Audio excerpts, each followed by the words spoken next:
નમસ્કાર વિદ્યાર્થી મિત્રો, ફરી એક વખત આપનું હાર્દિક સ્વાગત છે. લાસ્ટ લેક્ચરની અંદર આપણે વિદ્યુત ડાયપોલ ઉપર લાગતા ટોર્ક અને બળની વાત કરી હતી. હવે પછીના લેક્ચરની અંદર આપણે વિદ્યુતભાર વિતરણની વાત કરીએ છીએ. વિદ્યુતભાર વિતરણની ચર્ચામાં આગળ વધીએ તે પહેલાં આપણે જોઈએ, પહેલો પ્રશ્ન આપણને એ થાય કે વિતરણ એટલે શું? વિતરણ એટલે શું? તો વિતરણનો સાદો મતલબ થાય છે વહેંચણી. અને હવે આપણે જોઈએ કે વિદ્યુતભાર વિતરણની જરૂરિયાત આપણે શા માટે પડે છે. તો આપણે ખબર છે પાછળની ચર્ચાઓની અંદર આપણે કઈ કઈ ચર્ચા કરી તેની વાત કરી લઈએ. તો કે પહેલાં તો આપણે કુલમ્બનો નિયમ જોયો, તો કે બે વિદ્યુતભારો વચ્ચે લાગતું બળ તો આપણે આ રીતના આપ્યું 1/4πε0 Q1 Q2 r². આની અંદર આપણે ખાસ નોંધીએ વિદ્યુતભારોની સંખ્યા 2 છે, 2 વિદ્યુતભારો હતા. પછી ડાયપોલની આપણે વાત કરી હતી. તો ડાયપોલનું વિદ્યુત ક્ષેત્ર પણ આપણે જોયું, એનું સમીકરણો બધા જોયા અક્ષ ઉપર અને વિષુવરેખા ઉપર. આની અંદર કેટલા વિદ્યુતભારો સંકળાયેલા છે? 2 વિદ્યુતભારો. પછી આપણે એક આવો દાખલો જોયો હતો, એની અંદર અહીંયા આગળ વિદ્યુતભારો હતા. તેની અંદર આપણે કેટલા વિદ્યુતભારો સંકળાયેલા છે? 3. પરંતુ જ્યારે પ્રેક્ટિકલ પરિસ્થિતિ જોવામાં આવે, ધારો કે કોઈ પ્લાસ્ટિકનો સળિયો છે, તેને તમે વાળ સાથે ઘસો છો તો પ્લાસ્ટિકના સળિયા ઉપર હંમેશા ધન વિદ્યુતભાર આવશે. આ જ વસ્તુને આપણે થોડીક મોટી કરીને જોઈએ તો આ પ્લાસ્ટિકનો સળિયો અને સળિયા ઉપર આવી રીતના વિદ્યુતભાર વિતરિત થયેલો હશે.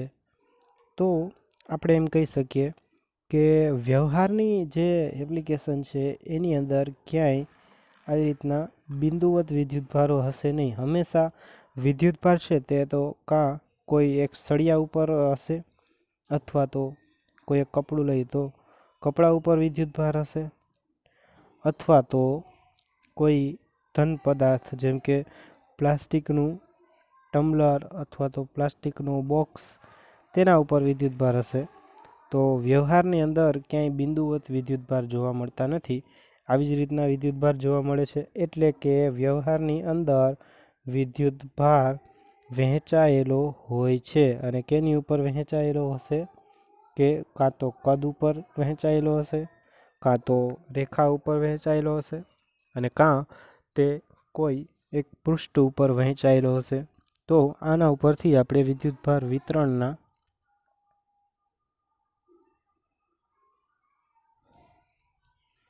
પ્રકારો આપી શકીએ.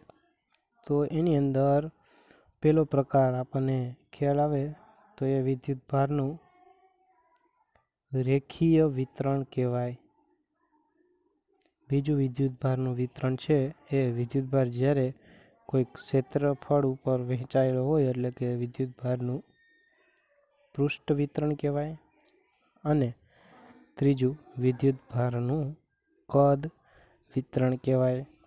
હવે આપણે વિગતવાર સમજતા જઈએ રેખીય વિતરણ એટલે શું, તેને આપણે કેના વડે દર્શાવશું એ આપણે સાથે સાથે લખતા જાય એટલે આપણને યાદ રહેતું જાય. તો આને આપણે હંમેશા લેમડા વડે દર્શાવીએ છીએ. પૃષ્ઠ વિતરણને આપણે સિગ્મા વડે દર્શાવશું. કદ વિતરણને આપણે રો વડે દર્શાવશું. હવે રેખીય વિતરણ એટલે શું? તો કે જ્યારે કોઈ આમ લાઈન હોય, લાઈન ભલે સીધી કે ત્રાંસી, કોઈ લાઈન ઉપર વિદ્યુતભાર વહેંચાયેલો હોય, કોઈ દોરી ઉપર વિદ્યુતભાર વહેંચાયેલો હોય, અથવા તો કોઈ રિંગ ઉપર વિદ્યુતભાર વહેંચાયેલો હોય, ત્યારે આ બધા જ વિતરણને રેખીય વિતરણ કહેવાય. રેખીય વિતરણ એટલે કે ટૂંકમાં કહીએ તો આ એક વન ડાયમેન્શનલની અંદર જ્યારે વિદ્યુતભાર વહેંચાયેલો હોય ત્યારે તેને વિદ્યુતભારનું રેખીય વિતરણ કહેવાય. હવે આપણે પૃષ્ઠ વિતરણ જોઈએ. કોઈ કપડા ઉપર જ્યારે વિદ્યુતભાર હોય, વહેંચાયેલો હોય, તો એને કહેવાય પૃષ્ઠ વિતરણ. કપડા ઉપર અથવા તો કોઈ નિયમિત આકારો ઉપર, જેમ કે કોઈ લોખંડની ચોરસ પ્લેટ અથવા તો પ્લાસ્ટિકની ચોરસ પ્લેટ અથવા તો વર્તુળાકાર પ્લેટ. તો આની અંદર આપણને ખ્યાલ આવે વિદ્યાર્થી મિત્રો કે અહીંયા આગળ પૃષ્ઠ ઉપર એટલે કે ક્ષેત્રફળ ઉપર વિદ્યુત ભાર વહેંચાયેલો છે, એટલે કે આ 2 ડાયમેન્શનલ આકૃતિ બનશે. તેવી જ રીતના કોઈ કદ ઉપર વિદ્યુત ભાર વિતરણ થયેલો હોય, જેમ કે કોઈ બોક્સ ઉપર પ્લાસ્ટિકનો એક નાનકડો ક્યુબ છે તેના ઉપર વિદ્યુત ભાર વિતરિત થયેલો હોય તો તેને વિદ્યુત ભારનું કદ વિતરણ કહેવાય. અથવા તો કોઈ યાદચ્છિક આકારનો એવો બ્લોક છે તેના ઉપર યાદચ્છિક આકારનો ગઠ્ઠો છે તેના ઉપર વિદ્યુત ભાર વિતરણ થયેલો હોય તો એને કહેવાય કદ વિતરણ, અને તે 3D બતાવે છે. તો અહીં આગળ આપણને ખ્યાલ આવી ગયો કે રેખીય વિતરણ એને લેમ્બડા વડે દર્શાવશું. પૃષ્ઠ વિતરણ એટલે કે પૃષ્ઠ ઉપર વિદ્યુત ભાર વહેંચાયેલો હોય. કદ વિતરણ એટલે કે કોઈ એક ઘન સપાટી ઉપર વિદ્યુત ભાર વહેંચાયેલો હોય. તો આવી રીતના હવે આપણે બુકની સિક્વન્સની વાત કરવા જઈએ તો આપણી બુક પ્રમાણે પહેલાં એને ક્ષેત્રફળની સમજૂતી આપી છે, એટલે આપણે ક્ષેત્રફળમાંથી એક પ્રશ્ન બનાવીશું અને પછી રેખીય અને કદ આનો બીજો પ્રશ્ન આપેલો છે. તો એક પ્રશ્ન આ થશે અને એક પ્રશ્ન આ થશે. એના પછી એક ઉદાહરણ પણ આપ્યું છે, જેમ કે તમને આ વિદ્યુત ભાર વિતરણ ખબર પડી જાય તો આ સતત વિદ્યુત ભાર વિતરણના લીધે, જેમ કે કદ વિતરણ હોય, અત્યાર સુધી તમને વિદ્યાર્થી મિત્રો કોઈ એક વિદ્યુત ભારના લીધે ઉત્પન્ન થતું વિદ્યુત ક્ષેત્ર ખબર છે, પણ કદ વિતરણ થયેલું હોય ત્યારે વિદ્યુત ક્ષેત્ર કઈ રીતે શોધવું? કારણ કે વ્યવહારની અંદર ક્યારેય એક વિદ્યુત ભાર હશે નહીં, હંમેશા વિદ્યુત ભાર કદમાં વિતરિત થયેલો હશે, કાં તો પૃષ્ઠમાં વિતરિત થયેલો હશે, કાં કોઈ રેખા ઉપર વિતરિત થયેલો હશે. તો ત્યારે વિદ્યુત ક્ષેત્ર કેમ મેળવવું એનો ત્રીજો પ્રશ્ન થશે. તો એક પ્રશ્ન આ, એક પ્રશ્ન આ અને એક પ્રશ્ન આ, એમ આપણે કુલ 3 પ્રશ્નો જોવાના છીએ. હવે આપણે આ એક પ્રશ્નની વાત કરીએ. પહેલું પ્રશ્ન આવી રીતના પૂછાશે: વિદ્યુત ભારનું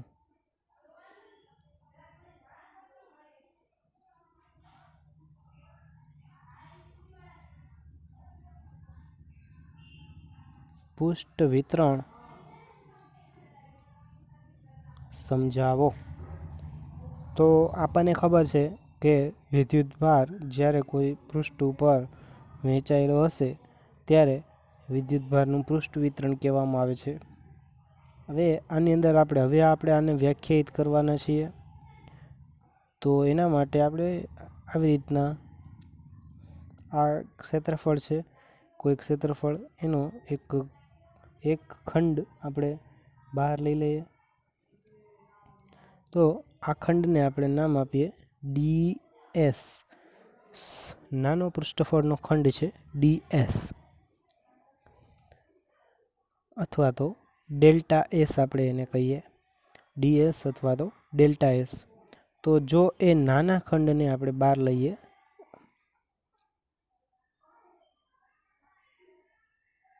આ નાનો ખંડ ds છે, તેના ઉપર વિદ્યુત ભાર રહેલો છે અને એ વિદ્યુત ભાર ધારો કે Q જેટલો છે, Q જેટલો વિદ્યુત ભાર.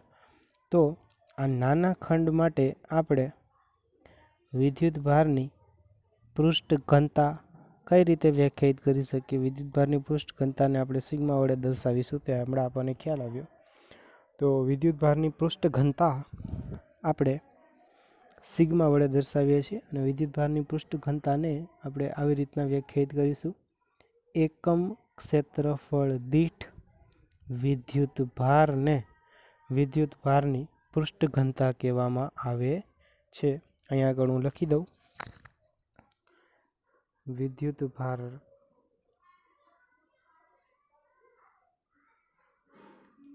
એકમ ક્ષેત્રફળ દીઠ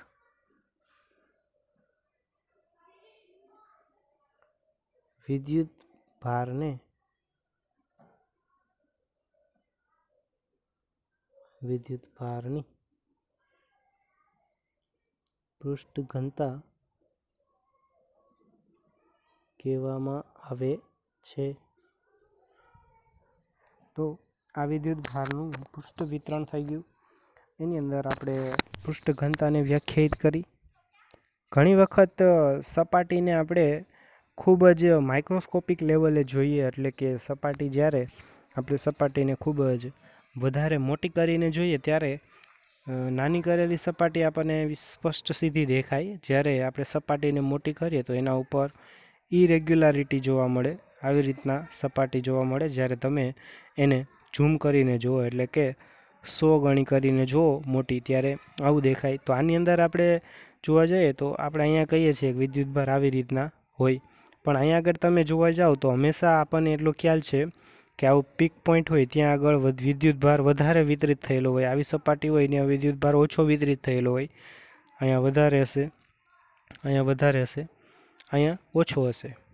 તો જ્યારે તમે ખૂબ જ નાના લેવલ ઉપર કામ કરતા હોય ત્યારે આ વિદ્યુતભાર છે એ અહીંયા આગળ અસતત રીતના વિતરિત છે તેમ કહેવાય.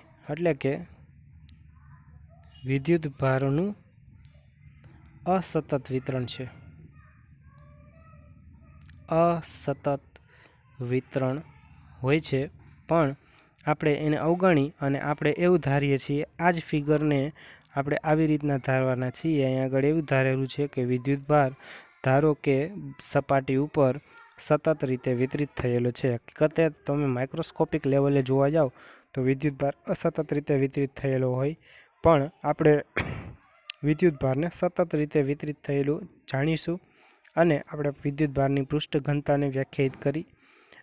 બીજું અહીંયા આગળ આપણે આ વિદ્યુતભારના ક્વોન્ટમીકરણને પણ અવગણેલું છે, કારણ કે વિદ્યુતભાર છે એ મોટો હશે અને આપણને ખબર છે કે જ્યારે વિદ્યુતભાર વધારે હોય ત્યારે આપણે ક્વોન્ટમીકરણને અવગણી શકાય. તો ક્વોન્ટમીકરણને અવગણ્યું છે.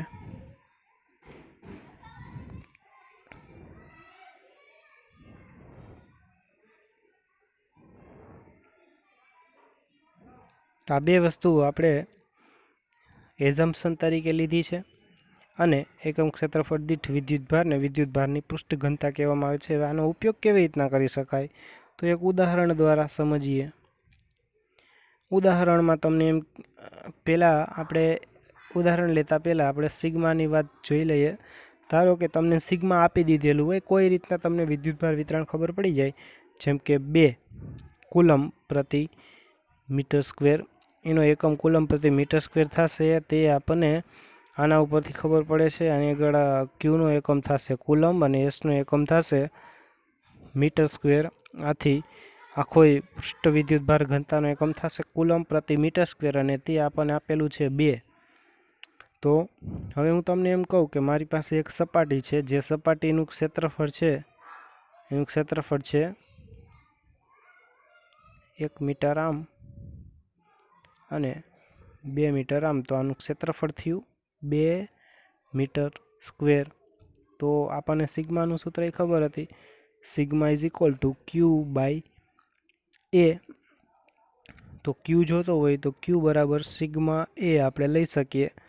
સિગ્મા આપણને આપેલું છે તો આપણે સમીકરણ મૂકીએ. ક્યુ ઇઝ ઇક્વલ ટુ સિગ્મા આપણને આપેલું છે 2 કુલમ પ્રતિ મીટર સ્ક્વેર.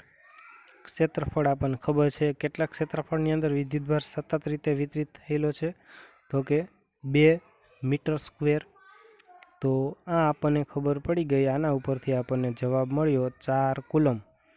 તો કોઈક રીતે આપણને વિદ્યુતભાર વિતરણ ખબર પડી જાય તો આપણે કુલ વિદ્યુતભાર તેના ઉપરથી ગોતી શકીએ. કુલ વિદ્યુતભાર ગોતી શકીએ. એટલું જ નહીં, વિદ્યુતભારના લીધે વિદ્યુત ક્ષેત્ર ગોતી શકાય અને એ વિદ્યુત ક્ષેત્રને ઉપરથી બીજા પ્રકારનું બળ પણ ગણી શકાય. આમ આવી રીતના પૃષ્ઠ વિદ્યુતભાર વિતરણ એ લઈ શકાય એનો, અને તેનો ઉપયોગ પણ આપણે ઉદાહરણ દ્વારા સમજ્યો. હવે આપણે વિદ્યુતભારનું બીજો પ્રશ્ન થશે. પહેલો પ્રશ્ન આપણે જોયો. હવે બીજો પ્રશ્ન, વિદ્યુતભારનું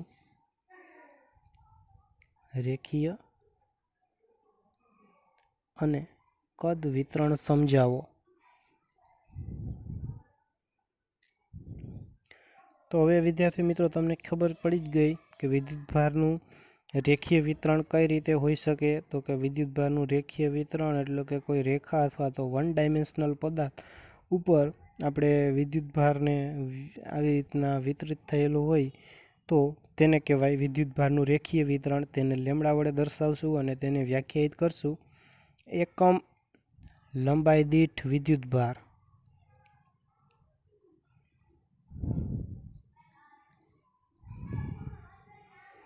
એકમ લંબાઈ એટલે લંબાઈ આવશે છેદમાં L અને વિદ્યુતભાર Q. આનો એકમ આપણે લખી શકીએ કુલમ્બ પ્રતિ મીટર. તો આને વિદ્યુતભારનું રેખીય વિતરણ કહેવાય. અને આ પ્રશ્ન બોર્ડની અંદર પૂછાઈ ગયો છે 2020 માર્ચ. તો એમાં આ વિતરણનો પ્રશ્ન પૂછાયેલો હતો. વિદ્યુતભારનું રેખીય વિતરણ આપણને ખબર પડી ગઈ. વિદ્યુતભારનું રેખીય વિતરણનો ઉપયોગ કેવી રીતના કરી શકાય. વિદ્યુતભારનો રેખીય વિતરણનો ઉપયોગ આવી રીતે કરી શકાય. ધારો કે તમને આપેલું છે કે કોઈ એક રેખા ઉપર વિદ્યુતભાર કેવી રીતના વિતરિત થયેલો છે.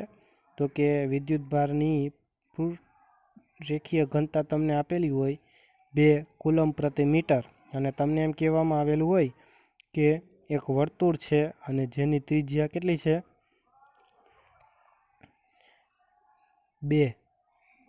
2 મીટર ત્રિજ્યા ઉપર વિદ્યુતભાર આવી રીતના વિતરિત થયેલો છે.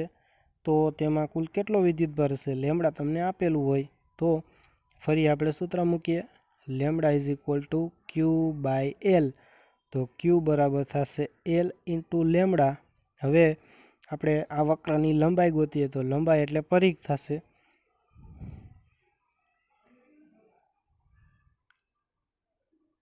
L ગુણ્યા લેમડા આવશે. તો પરિઘ ગુણ્યા લેમડા તો પરિઘ થાય 2πr લેમડા. તો થશે 2πr એટલે 2 લેમડા એટલે 2. તો 8π કુલમ્બ વિદ્યુતભાર તમને મળે. તો આ વિદ્યુતભાર વિતરણનો ઉપયોગ છે. તો આવી રીતના આપણે કુલ વિદ્યુતભાર પણ ગોતી શકીએ અને કુલ વિદ્યુત ક્ષેત્ર પણ ગોતી શકીએ. તે આપણે આગળના પ્રશ્નોમાં જોવાના છીએ. વિદ્યુત ક્ષેત્ર પણ ગણી શકાય છે. હવે આપણે આ જ પ્રશ્નનો બીજો ભાગ લઈએ. કદ વિતરણ. વિદ્યુતભારનું કદ વિતરણ. તો આપણે કોઈ યાદચ્છિક આકારનો ખંડ લઈએ. આ એક કોઈ કદ છે. આની અંદર આપણે એક નાનકડું વોલ્યુમ V લઈએ. આ વોલ્યુમને આપણે બારે લઈ લઈએ.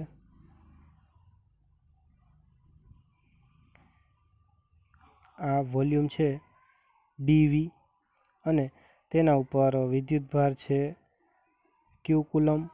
તો આપણે એક રાશિ વ્યાખ્યાયિત કરી શકીએ. તે રાશિને કહેવાય એકમ કદ દીઠ વિદ્યુતભાર. એકમ કદ દીઠ વિદ્યુતભારને આપણે વ્યાખ્યાયિત કરી શકીએ અને જેને કહેવામાં આવે છે રો. અહીંયા આગળ રોનો એકમ થશે રોનો એકમ કુલમ્બ પ્રતિ મીટર ક્યુબ. તો અહીંયા આગળ વિદ્યાર્થી મિત્રો ધોરણ 11નો એક રેફરન્સ તરત જ આપણે માઇન્ડની અંદર ક્લિક થાય કે આપણે વિદ્યુત દળ ઘનતા વ્યાખ્યાયિત કરતા હતા. દળ ઘનતાને આપણે આવી રીતના દર્શાવતા હતા. દળ ઘનતા બરાબર દળના છેદમાં કદ.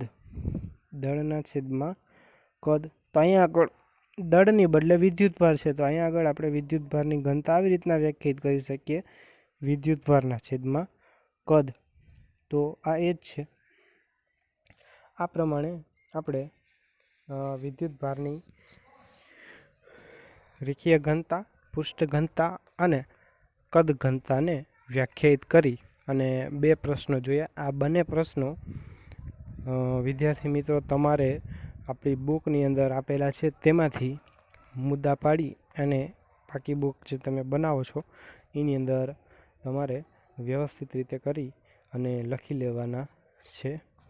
હવે આપણે આગળની વાત કરીએ. આપણો જે મુખ્ય ઉદ્દેશ્ય છે કે વિદ્યુત ક્ષેત્ર કેવી રીતના શોધી શકાય, વિદ્યુત ભાર વિતરણનો ઉપયોગ કરી અને વિદ્યુત ભારને સાવ સહેલી રીતે શોધી શકાતો હોય છે તે જોઈએ. તો આપણે આગળનો પ્રશ્ન જોઈએ. વિદ્યુત ભાર વિતરણનો ઉપયોગ કરી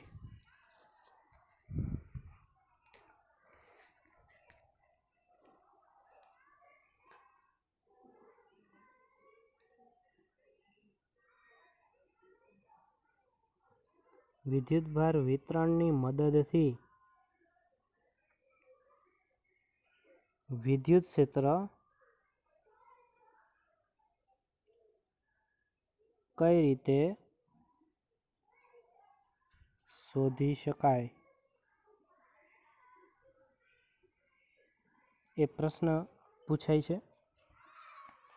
આ પ્રશ્નની જવાબ આપવા માટે આપણે એક આકૃતિને ધ્યાનમાં લઈએ. એ કોઈ યાદચ્છિક આકારનો પદાર્થ દર્શાવે છે અને આની અંદર આપણે એક ખંડને ધ્યાનમાં લઈએ, કદને ધ્યાનમાં લઈએ. આ કદનું કદ આપણે ડેલ્ટા વી ધારીએ છીએ. તો હવે કોઈ આપણે એક યામાક્ષ પદ્ધતિ લઈએ. આ યામ પદ્ધતિ છે અને એ યામ પદ્ધતિની સાપેક્ષે ધારો કે આનો સ્થાન સદિશ છે એ આર છે, આનો સ્થાન સદિશ આર છે અને આ આખા કદ ખંડ ઉપર વિદ્યુત ભારની કદ ઘનતા એ આપણને રો આપેલી છે એવું આપણે ધારીએ કે આના ઉપરની ઘનતા કેટલી છે, રો. તો આ ડેલ્ટા વી ખંડની અંદર, ડેલ્ટા વી ખંડ કદની અંદર વિદ્યુત ભાર કેટલો હશે? વિદ્યુત ભાર ક્યુ બરાબર આપણે ડાયરેક્ટલી લખી શકીએ ડેલ્ટા વી ઇન્ટુ રો જેટલો વિદ્યુત ભાર આપણને આની અંદર મળશે. તો વિદ્યુત ભારની આપણને ખબર પડી ગઈ. હવે એ વિદ્યુત ભારના લીધે આપણે કોઈ એક બિંદુ, ધારો કે બિંદુનું નામ આપણે પી આપી દઈએ. તો એ પી બિંદુ પાસે એક બિંદુ છે જે અહીં આગળ રહેલું છે, અહીં આગળ પી બિંદુ રહેલું છે. તો પી બિંદુ પાસે આપણે વિદ્યુત ક્ષેત્ર શોધવું છે અને એનું સ્થાન સદિશ છે એ આર ડેશ છે. આર ડેશ સદિશ ધરાવતું બિંદુ પી છે. તો વિદ્યુત ભાર આપણને ખબર પડી ગઈ. આ વિદ્યુત ભારને આપણે બિંદુવત વિદ્યુત ભાર તરીકે લઈ લઈએ. તો બિંદુવત વિદ્યુત ભારનું વિદ્યુત ક્ષેત્ર શોધવાનું સૂત્ર E is equal two 1/4 pi epsilon 0. આપણે અહીંયા આગળ ડી મૂકવું પડે કારણ કે નાના ખંડના લીધે વિદ્યુત ક્ષેત્ર છે. તો નાના ખંડના લીધે વિદ્યુત ક્ષેત્ર છે 1/4 પાઈ એપ્સિલોન 0. વિદ્યુત ભાર આપણને મળી ગયો ક્યુ. તો આપણે આમ લખી શકીએ ડેલ્ટા વી રો. અને અંતર આપણને ખબર છે જ્યાં આગળ વિદ્યુત ભાર છે અને જે બિંદુ પાસે આપણે વિદ્યુત ક્ષેત્ર શોધવાનું છે એ બંને વચ્ચેનું અંતર કંઈક આર કેરેટ છે. તો આપણે અહીંયા લખી શકશું આર ડેશનો વર્ગ અને એની દિશા પણ આપણને ખબર છે. એની દિશા કઈ દિશામાં હશે? આ દિશામાં હશે. તો એ દિશામાંનો એકમ સદિશ એટલે કે આર ડેશ કેરેટ અહીંયા આગળ આપણે મૂકવો પડે ત્યારે આપણને આ સદિશ આખું મળશે. તો આ જે વિદ્યુત ક્ષેત્ર મળ્યું એ કોઈ નાના ખંડના લીધે મળ્યું છે, નાના ખંડના લીધે. આવા તો અસંખ્ય ખંડો હોય, આવા અસંખ્ય ખંડો એ આકારમાં હશે, ઘન આકારમાં. તો આપણે પૂરેપૂરું વિદ્યુત ક્ષેત્ર જોતું હોય તો આપણે શું કરવું પડે? તો કે આવા નાના વિદ્યુત ક્ષેત્રનો સરવાળો કરવો પડે, તો કે આપણે સમેશન કરવું પડે આવા બધા નાના નાના ખંડોનું. આ સમેશન કેના ઉપર થશે? સમગ્ર બધા જ ડેલ્ટા વીનો સરવાળો. તો ડેલ્ટા વી, એક ડેલ્ટા વીના લીધે વિદ્યુત ક્ષેત્ર ડીઈ હતું, તો બધા જ ડેલ્ટા વીના લીધે શું થશે વિદ્યુત ક્ષેત્ર? 1/4πε0 ડેલ્ટા વી રો છેદમાં R dash square R dash caret. હવે આ સમીકરણની અંદર જો ડેલ્ટા વી એ ખૂબ નાનો લેવામાં આવે, એટલે કે ડેલ્ટા વી ટેન્સ ટુ 0 મૂકવામાં આવે, તો આ સમેશનની બદલે અહીંયા થઈ જાય સંકલન થઈ જશે. સમેશનની બદલે સંકલનમાં પરિણમશે. તો આપણે ત્યારે આમ લખી શકીએ, કુલ વિદ્યુત ક્ષેત્ર મળ્યું હતું. કુલ વિદ્યુત ક્ષેત્ર બરાબર સંકલન. કેના ઉપર સંકલન છે? કદ ઉપર, એટલે આપણે કદ સંકલન લખશું 1/4πε0 રો ઇન્ટુ ડીવી છેદમાં આર ડેશનો સ્ક્વેર અને આર ડેશ કેરેટ. તો આ પ્રમાણે તમે પૂરેપૂરું વિદ્યુત ક્ષેત્ર મેળવી શકો છો. આ ડીવી છે એ આ આકૃતિ પ્રમાણે ડીવી બદલાશે. રો તમને કોઈક રીતના આપેલું હશે. હવે રોની વાત કરી લઈએ. તો વિદ્યાર્થી મિત્રો, ઘણી વખત રો બે રીતે હોઈ શકે છે. સતત વિતરણ હોય, એટલે કે વિદ્યુતભાર સતત રીતે વહેંચાયેલો હોય અથવા તો સમાન રીતે વહેંચાયેલો હોય એવું આપણે ધારીએ. તો અહીંયા આગળ આપણે એક ઉદાહરણ લઈએ કે આમાં બધે જ વિદ્યુતભાર એક સરખી રીતના વહેંચાયેલો છે. તો આને કેવું કહેવાય? સતત વિતરણ કહેવાય. તો સતત વિતરણની અંદર આપણને રોની કિંમત આપેલી હોય આવી રીતના કે 5 કુલમ પ્રતિ મીટર ક્યુબ એમ. અને ઘણી વખત આ વિદ્યુતભારનું વિતરણ છે એ સતત ન હોય પણ અસતત હોય. કેવી રીતે અસતત હોઈ શકે? તો અહીંયા આગળ આપણે દર્શાવું અસતત આવી રીતના હોય. જેમ કે નીચેથી ઉપર જાવ એમ વિદ્યુતભાર છે એ ઘટતો જાય એવું તમને કોઈ આપેલું હોય, તો અહીંયા આગળ વિદ્યુતભાર વધારે હશે બધે, અહીંયા આગળ ઓછો હશે અને આગળ એનાથી ઓછો હશે. તો આ વિદ્યુતભારનું અસતત વિતરણ થયું. અને એમાં તમને રો છે એ કોઈ સંખ્યા ન આપેલી હોય પણ રોને કંઈક બીજી રીતના આપેલું હોય, જેમ કે એ એક્સ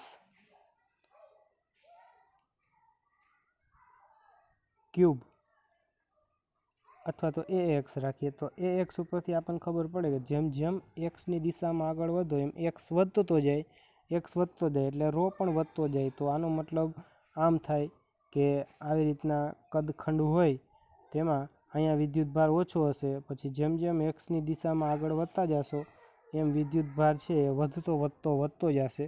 તો આ પ્રમાણે સતત ફંક્શન આપેલું હોય તો તમે ત્યાં આગળ તે સતત ફંક્શન મૂકી શકો. અસતત ફંક્શન આપેલું હોય તો અસતત ફંક્શન મૂકી અને જે પ્રમાણે તમારે વિદ્યુત ક્ષેત્ર જોતું હોય તે પ્રમાણે વિદ્યુત ક્ષેત્ર તમે વ્યાખ્યાયિત કરી શકો. આના માટેનું એક ખૂબ અગત્યનો ટોપિક JEEની અંદર હંમેશા પૂછાય છે કે કોઈ એક રિંગ ઉપર જ્યારે વિદ્યુત ભારનું વિતરણ કરવામાં આવેલું હોય તો એ રિંગની અક્ષ ઉપર અમુક અંતરે વિદ્યુત ક્ષેત્ર કેટલું હશે તે શોધવાનું એક સમીકરણ અને દાખલા વારંવાર JEEની અંદર પૂછાય છે. તો આપણે આ ટોપિક આપણને આવડી જાય એટલા માટે આપણે તે રિંગવાળો ઉદાહરણ કરીશું. એના માટે એક આપણે અલગથી વિડીયો લેક્ચર બનાવીશું. આજે 3 પ્રશ્નો કર્યા ટોટલ. તો આ 3 પ્રશ્નો ખૂબ સારી રીતના તમે તૈયાર કરી લો, જેથી કરી અને આગળ જે ગાઉસના નિયમ અને વગેરે જે ટોપિક છે તેની અંદર ખૂબ સરળતા તમને રહેશે. તો આજે આટલું રાખીએ. Thank you very much.